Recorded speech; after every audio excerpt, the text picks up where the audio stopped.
ખાવડા ખાતે વિશ્વનો સૌથી મોટો સોલાર પાર્ક આકાર લઈ રહ્યો છે। અહીં 50,000થી વધુ શ્રમિકો કામ કરે છે। દરરોજ શ્રમિકોના નાના મોટા અકસ્માતની ઘટના સામે આવતી હોય છે, ત્યારે વધુ એક બનાવમાં પરપ્રાંતીય યુવાનનું મોત થયું હતું। ખાવડા પોલીસના જણાવ્યા પ્રમાણે અદાણી સોલાર પાર્કમાં વિજયા ઇન્ડસ્ટ્રી પ્રાઇવેટ લિમિટેડની સાઇટ પર બનાવ બન્યો હતો।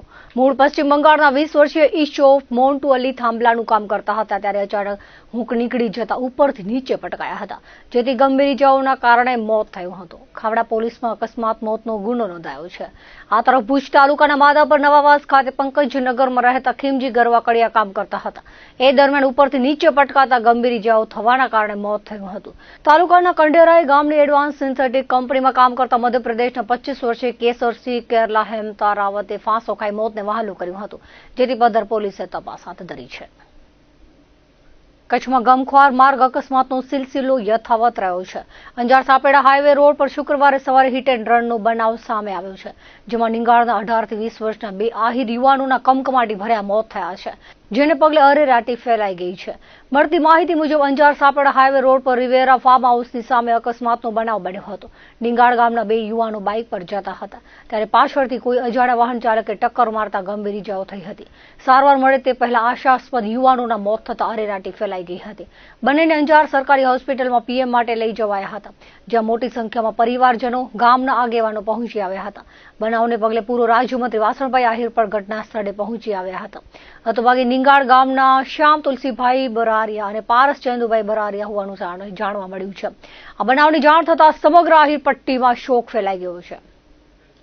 નખત્રાણા તાલુકાના દેશલપર ગુતલી ગ્રામ પંચાયતમાં તલાટી સહમંત્રી તરીકે ફરજ બજાવતા મહિલા કર્મચારીને લાંચ લેતા ઝડપી પાડવામાં આવ્યા હતા। મળતી વિગતો મુજબ ફરિયાદીને દેશલપર ગુતલી ગામમાં નવું રેસ્ટોરન્ટ બનાવવા માટે સરકારના જમીન હોટલ ઉદ્યોગ હેતુ માટે સરકારી પડતર જમીનની માંગણી કરી હતી, જે જમીન ગોચર નથી તે અંગેનો ગ્રામ પંચાયતનો દાખલો અને ગ્રામ પંચાયતનો ઠરાવ આપવાના અવેજ પેટે લાંચની માંગણી કરી હતી। ફરિયાદી પાસેથી તેના મોબાઈલ ફોનમાં મેસેજથી ₹2000ની લાંચ માંગ કરી હતી, જે ગેરકાયદેસર લાંચની રકમ ફરિયાદી આપવા માંગતા ન હોવાથી એસીબી દ્વારા છટકું ગોઠવવામાં આવ્યું હતું, જેમાં આરોપી ચંદ્રિકાબેન ગરોડાને પોતાની ફરજના સ્થળે લાંચની રકમ સ્વીકારતા રંગે હાથ ઝડપી પાડવામાં આવ્યા હતા। ઇન્ચાર્જ મદદનીશ નિયામક એસીબી રાજકોટના સુપરવિઝન અધિકારી KH ગોહિલના માર્ગદર્શન હેઠળ Morbi ACB incharge PI MM Lalivala સહિતનો સ્ટાફ આ કામગીરીમાં જોડાયો હતો। સસ્તા સોનાના નામે ઠગાઈ કરવામાં દેશભરમાં જ્યાં ગુનો દાખલ થાય ત્યાં ભુજનું કનેક્શન સામે આવે છે, કારણ કે ચોક્કસ વિસ્તારમાં રહેતા ઈસમો દ્વારા નામ બદલાવી સોશિયલ મીડિયામાં અલગ અલગ રાજ્યના લોકોને સસ્તામાં સોનું આપવાનું કહી પૈસા પડાવી લેવામાં આવે છે, ત્યારે ચીટર સામે ગાડીઓ કસાયો છે। મળતી વિગતો મુજબ કુખ્યાત ચીટર સિકંદર ઉર્ફે સિકલો ઉર્ફે મૌલાના જુસબ ઇસ્માઇલ સોઢાએ પોતાના સાગીરતો સાથે મળી સતત ગેરકાયદે પ્રવૃત્તિ કરતી ટોળકી બનાવી હતી અને ઇન્સ્ટાગ્રામ, ફેસબુક જેવા સોશિયલ મીડિયાના સાધનો વડે વેપારીઓને વિશ્વાસમાં લઈ સસ્તા સોનાના નામે ઠગાઈ કરી હતી। અલગ અલગ 10 ગુનામાં 1,07,08,500ની છેતરપિંડી કરી હતી। સંગઠિત ગુના કરી મેળવેલા લાભમાંથી પોતાના સગા ભાઈ રહીમનગરમાં રહેતા રફીક જુસબ સોઢાના નામે કુલ 5 વાહનો વસાવ્યા હતા। રફીકની માસિક આવક 10,000 છે, તો 5 ગાડીઓ આવી ક્યાંથી? આ બાબતે રફીકની પૂછપરછ કરતા કોઈ સંતોષકારક જવાબ આપી શક્યા ન હતો, જેથી બેનામી મિલકત સંદર્ભે સિકંદર રફીક સામે ભુજ એ ડિવિઝન પોલીસમાં LCB PSIએ ફરિયાદ નોંધાવી છે। તો તાજેતરમાં કોમ્બિંગ દરમિયાન સસ્તા સોનાના નકલી બિસ્કિટ અને સાચા દાગીના સહિતનો મુદ્દામાલ કબજે કરવામાં આવ્યો હતો।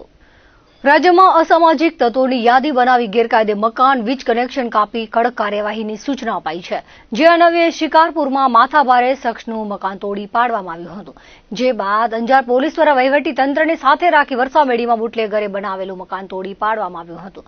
મળતી વિગતો મુજબ મૂળ અંજાર તાલુકાના લાખાપરના હાલે વરસામેડીમાં રહેતા બુટલેગર સુજા રબારી સામે દારૂના 17થી વધુ ગુના નોંધાયેલા છે। તેમણે વરસામેડીમાં અંબાજીનગર 1ના ગેટ પાસે ગ્રામ પંચાયતની સરકારી જમીન પર ઓરડી બનાવીને ભાડે આપી છે, સાથે જ પોતાના રહેવા માટે ઉપયોગ કરતો હોવાનું જણાઈ આવ્યું હતું, જેથી મહેસૂલી વિભાગને સાથે રાખી આ દબાણ દૂર કરવામાં આવ્યું છે। કુલ 200 મીટર દબાણ દૂર કરાયું છે। પૂર્વ કચ્છમાં પોલીસની ધાક બેસાડતી કાર્યવાહીથી ફફડાટ ફેલાયો છે। ગાંધીધામમાં મૈત્રી રોડ પર આવેલ મ્યુઝિક સ્પામાં આદિપુર પોલીસે દરોડો પાડ્યો હતો, જેમાં દેહ વેપારની પ્રવૃત્તિ ઝડપી પાડવામાં આવી હતી. પોલીસના જણાવ્યા પ્રમાણે મ્યુઝિક સ્પામાં રાજ્ય બહારની મહિલાઓને રાખી ગ્રાહકોને બોલાવી શરીર સુખ માણવાની સવલતો આપવામાં આવતી હતી, જેથી સ્પાના માલિક આદિપુરના મનીષ સાધુને ઝડપી પાડવામાં આવ્યો હતો. તેની પાસેથી રોકડ રકમ સહિતનો મુદ્દામાલ કબજે કરવામાં આવ્યો હતો. આ કામગીરીમાં પીઆઈ સહિતના જોડાયા હતા.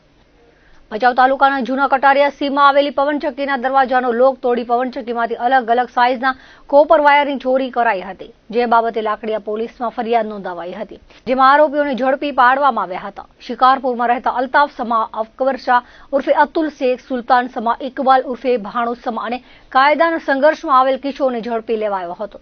78,000નો કોપર વાયર તેમજ 2 લાખની કાર અને વાયર કાપવાના ઉપયોગમાં લીધેલ ધાર્યું કબજે કરાયું હતું. આરોપી ઇકબાલ, સુલતાન અને અકબર શાહ અગાઉ પણ પોલીસ ચોપડે ચડી ચૂકેલા છે.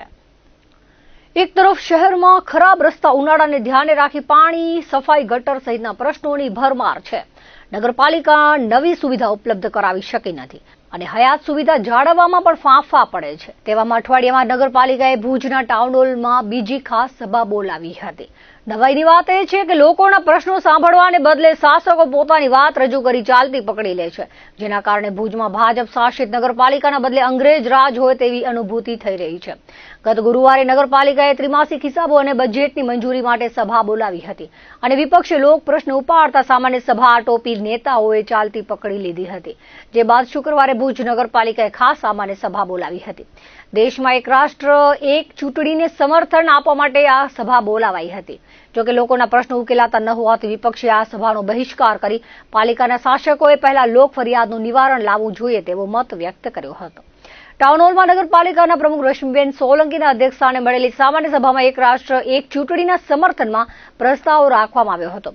સામાન્ય સભામાં માહિતી આપતા શાસક પક્ષના નેતા કમલ ગઢવીએ જણાવ્યું હતું કે એક રાષ્ટ્ર અને એક ચૂંટણીનો ઉદ્દેશ્ય લોકસભા અને દરેક રાજ્યની વિધાનસભાની ચૂંટણીને એક સાથે યોજવાનો છે, જેમાં સમય, સંસાધન અને વહીવટી ખર્ચની બચત થશે. દેશના વિકાસ કાર્યોમાં નિરંતરતા બની રહેશે. એક વખત ચૂંટણીના કારણે ખર્ચમાં ઘટાડો થશે અને સુરક્ષા દળ, શિક્ષકો, વહીવટી અધિકારીઓને વારંવાર ચૂંટણીમાંથી મુક્ત કરી શકાશે. વારંવાર આચારસંહિતા લાગવાના કારણે વિકાસની યોજનાઓ અટકી જાય છે. એક સાથે ચૂંટણી થવાથી આ મુશ્કેલીઓ દૂર થશે. સરકાર વિકાસના કાર્યો પર ધ્યાન કેન્દ્રિત કરી શકશે. એક સાથે ચૂંટણી થવાથી રાજનીતિ અસ્થિરતાને ઓછી કરવામાં મદદ મળશે. મતદાતાઓમાં વધુ જાગૃતિ અને ઉત્સાહનું નિર્માણ થશે, જેથી મતદાનની ટકાવારી વધશે. લોકતંત્ર સશક્ત બનશે. એક સાથે ચૂંટણી થવાથી ચૂંટણી ખર્ચમાં પણ ઘટાડો થશે. સંસદમાં રજૂ થયેલા બિલને પસાર કરીને કાયદાકીય સ્વરૂપ આપવામાં આવે. ચૂંટણી પંચ પાસે જરૂરી તકનીકી અને વહીવટી સંસાધનો ઉપલબ્ધ કરાવવામાં આવે. દરેક રાજકીય પક્ષોએ સર્વસંમતિ બનાવીને આગળ વધવું જોઈએ. આ અંગેના પ્રસ્તાવને સંપૂર્ણ સમર્થન આપ્યું હતું અને અમલીકરણની દિશામાં નક્કર પગલાં લેવાની ભલામણ કરી છે તેવો સામાન્ય સભામાં પ્રસ્તાવ મુકાયો હતો. ભુજ નગરપાલિકાના અધ્યક્ષા બેન શ્રી રશ્મિબેન સોલંકીના અધ્યક્ષસ્થાને આ એક ખાસ સામાન્ય સભાનું આયોજન કરવામાં આવ્યું હતું અને એનો એક માત્ર એજન્ડા એ એક રાષ્ટ્ર એક ચૂંટણી એટલે કે આપ સૌ જાણો છો વન નેશન વન ઇલેક્શનનો જે ખરડો છે તેના માટે મહામહિમ રાષ્ટ્રપતિને મોકલવા માટેની આ ખાસ સામાન્ય સભા હતી. આ એક રાષ્ટ્ર એક ચૂંટણી એનો ખાસ ઉદ્દેશ્ય જે સમગ્ર જનતા સુધી પહોંચે એના માટે અમને જાણ કરી. તો એક રાષ્ટ્ર એક ચૂંટણીનો મુખ્ય ઉદ્દેશ્ય સમગ્ર દેશમાં લોકસભા અને રાજ્યોની વિધાનસભાની ચૂંટણી જે છે એ એકસાથે યોજવામાં આવે, જેથી સમય, સંસાધન અને વહીવટી ખર્ચની બચત થઈ શકે અને તેનાથી દેશના જે બાકીના વિકાસ કાર્યો છે તેનામાં ગતિ આવી શકે. સાથે સાથે વહીવટી અને આર્થિક દક્ષતા પણ થશે.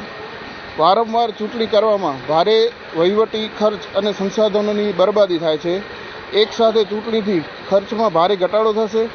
સુરક્ષા બળો, શિક્ષકો, વહીવટી અધિકારીઓને જે વારંવાર ચૂંટણીની જે કામગીરી આપવામાં આવતી હશે તેમાં બચત થશે. તેમના જે મુસાફરી ખર્ચ હોય, તેમનો રહેવાનો ખર્ચ હોય, તેમના ભોજનનો ખર્ચ હશે, એ બધામાં પણ આપણે બચત કરી અને દેશના બાકીના વિકાસ કાર્યોમાં એ બચત આપણે વાપરી શકશું. વિકાસ કાર્યોમાં નિરંતરતા આવી શકશે. આ જ્યારે વન નેશન વન ઇલેક્શન જો થઈ શકશે ત્યારે વારંવાર આદર્શ આચાર સંહિતા લાગવાના કારણે આપણે જે વિકાસ કાર્યોની ગાડી છે સરસરાટ દોડતી હોય તેનામાં ક્યાંક ને ક્યાંક વારંવાર આવતી ચૂંટણીઓથી બ્રેક લાગી જતો હોય છે અને આ ચૂંટણી એકસાથે થવાથી આ મુશ્કેલી પણ આપણે દૂર કરી શકશું અને દરેક સરકારો પોતાના વિકાસ કાર્યો પર ધ્યાન કેન્દ્રિત કરી શકશે. ત્યારબાદ રાજકીય સ્થિરતાની વાત કરીએ તો એક સાથે ચૂંટણી રાજનીતિક સ્થિરતાને મદદ કરશે. આ ચૂંટણી જો એક સાથે થશે તેને લીધે રાષ્ટ્રીય નિર્માણમાં અને દીર્ઘકાલીન દ્રષ્ટિકોણ સુનિશ્ચિત થશે અને દરેક સ્થિરતા છે સરકારોની એ સારી રહેશે. ત્યારબાદ મતદારોની જાગૃતિ અને ભાગીદારીની વાત કરીએ તો એક સાથે ચૂંટણીથી મતદાનમાં વધુમાં વધુ જાગૃતિ આવશે અને એક સમગ્ર ચૂંટણી અને મતદાન માટે એક ઉત્સાહનું વાતાવરણ નિર્માણ થશે, જેથી મતદાનની ટકાવારી પણ ઊંચી આવશે અને આપણા જેવા લોકશાહી જે દુનિયાની સૌથી મોટી લોકશાહીમાંનો એક દેશ છે આપણો, તો આપણા દેશ માટે તો જરૂરી છે, જેથી કરીને લોકોમાં આનામાં મતદાન માટે ઉત્સાહ આવે ને એની ટકાવારી પણ આપણે વધારી શકશું. ચૂંટણી ખર્ચમાં જો ઘટાડાની વાત કરીએ આ અંગે તો ચૂંટણી પંચ અને રાજનૈતિક દળોએ જે રીતે વારંવાર ચૂંટણી પ્રચાર માટે મોટી ધનરાશિ ખર્ચવી પડે છે અને એના માટે જે સમય પણ ઘણો બધો વેડફાઈ જતો હોય છે, તો આ ચૂંટણી ખર્ચમાં ઘટાડો થશે અને આનો જે ચૂંટણી ખર્ચનો જે બાકીનો જે બચત થશે એ આપણે બાકીના વિકાસ કાર્યોમાં અને દેશને જે લક્ષ્યાંક છે 2047માં વિકસિત દેશ બનાવવાનો છે, તો એના તરફ અગ્રેસર થવામાં આપણને ખૂબ મદદ મળશે. તો આ માટે સમગ્ર રાજકીય પક્ષોએ સર્વસંમતિ બનાવીને આપણે આગળ વધવું જોઈએ. એક રાષ્ટ્ર એક ચૂંટણી એ એક ક્રાંતિકારી પગલું છે અને જે ભારતની લોકશાહીને વધુ મજબૂત, પારદર્શક અને કુશળ બનાવી શકે છે. તેથી ન માત્ર સરકારના કામકાજમાં નિરંતર આવશે, પરંતુ રાષ્ટ્રીય એકતા અને અખંડિતતામાં પણ સુદૃઢ આપણે કરી શકશું. તેથી આજે અમે સૌ નગરસેવકોએ એક મત થઈ અને આ ઠરાવને બહાલી આપી છે, જેથી કરીને આગળના જે કાર્ય છે એક રાષ્ટ્ર એક ચૂંટણીનું જે આપણું જે એક મહત્વાકાંક્ષી જે એ પગલું જે સરકારનું એ સુદૃઢ થઈ શકે. વિરોધ પક્ષના નેતાને આ કદાચ અનુકૂળ નહીં આવ્યું એમના માટે, તો એ એમનો પ્રશ્ન છે. બાકી અમારા પક્ષનો જે એક આ હતો તેના માટે અમે સૌ નગરસેવકે બહુમતીથી ભારે બહાલી આપેલ છે. ખાસ કરીને આજે જે સામાન્ય સભા હતી એનો એટલા માટે અમે બહિષ્કાર કર્યો, કારણ કે ખરેખર ભુજ શહેરના જે જટિલ પ્રશ્નો છે, અનેક જગ્યાએ ગટરોના પાણી આવી રહ્યા છે. ગટરો ભુજ શહેરમાં જ્યાં જોઈએ ત્યાં ઉભરાઈ રહી છે અને નગરપાલિકાની જમીનો ઉપર દબાણ થઈ રહ્યા હોય અને નગરપાલિકાના આ અધિકારીઓ ભુજ શહેરના કોઈ પ્રશ્ન સાંભળવા પણ તૈયાર ન હોય. જ્યારે 2 મહિના નર્મદા બંધ રહેવાની હોય અને ભુજ માટે શું વ્યવસ્થા કરી છે એનો એમનો પાસે જવાબ ન હોય, તો પછી અમને સામાન્ય સભામાં વિપક્ષને જવાની જરૂર જ નથી રહેતી, કારણ કે આ લોકો અમને કોઈ સાંભળવા તૈયાર નથી. એટલે આ વખતે ભુજ શહેરની પ્રજા જાગે એના માટે અમે આ સામાન્ય સભાનો બહિષ્કાર કર્યો છે. આગામી એપ્રિલ માસથી કચ્છ નર્મદા કેનાલ સમારકામ માટે બંધ કરવામાં આવશે. એટલે રાપર નગરપાલિકા દ્વારા નગાસર વોટર સ્ટોરેજ માટે ભરવાનું હોવાથી રાપરમાં 3 દિવસે પાણી વિતરણ કરવામાં આવશે. શહેરને તકલીફ ન પડે એ માટે કેનાલમાં અનામત જથ્થો રખાયો છે. નગરપાલિકા દ્વારા દર બીજા દિવસે રૂટીન પાણી વિતરણ કરવામાં આવતું હતું, તે હવેથી દર 3 દિવસે કરવામાં આવશે. પ્રાંત અધિકારી નર્મદા યોજનાના અધિકારી તેમજ સંબંધિત વિભાગને જાગૃત નાગરિક દ્વારા પત્ર લખીને ફતેહગઢ સાંકળ 112 થી નંદાસર સાંકળ 133 સુધીનો ઘર બંધ કરવા રજૂઆત કરી છે. પ્રાંત અધિકારી નર્મદા યોજનાના અધિકારી તેમજ સંબંધિત વિભાગને જાગૃત નાગરિક દ્વારા પત્ર લખીને ફતેહગઢ સાંકળ 112 થી નંદાસર સાંકળ 133 સુધીનો દર બંધ કરવા રજૂઆત કરી છે.